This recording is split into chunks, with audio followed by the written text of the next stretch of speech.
আবারও পাহাড়ের দ্রোহের কণ্ঠ নেমে এলো সমতলে। স্লোগানে বিক্ষোভে উত্তাল রাজধানীর শাহবাগ চত্বর।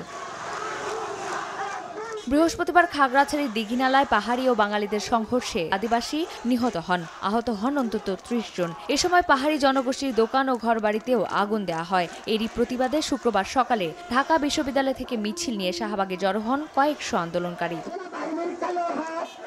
এ সময় বিক্ষোভকারীরা বলেন, অবিলম্বে হামলায় জড়িতদের বিচার করতে হবে। পাশাপাশি পার্বত্য চট্টগ্রাম চুক্তি বাস্তবায়ন সহ ৮ দফা তুলে ধরেন বক্তারা। একই কর্মসূচিতে বক্তারা ৩ পার্বত্য অঞ্চলে ৭২ ঘণ্টা নৌ ও সড়ক অবরোধের ডাক দেন। সাম্প্রদায়িক হামলা, অগ্নিসংযোগ, গুলিবর্ষণ এবং হত্যার ঘটনায় মাননীয় প্রধান উপদেষ্টা ডক্টর মোহাম্মদ ইউনূসের সরাসরি হস্তক্ষেপ কামনা করছি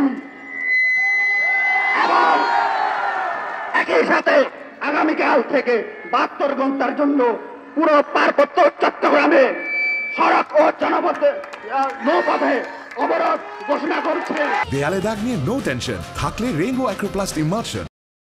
rainbow Paints, the colour of joy. সম্প্রতি চুরির অভিযোগে দীঘিনালায় মারধরের পর এক বাঙালির মৃত্যুর প্রতিবাদে বৃহস্পতিবার প্রতিবাদ মিছিলের আয়োজন করে বাঙালিরা। সেই মিছিলেই বাধা দিলে শুরু হয় সংঘর্ষ।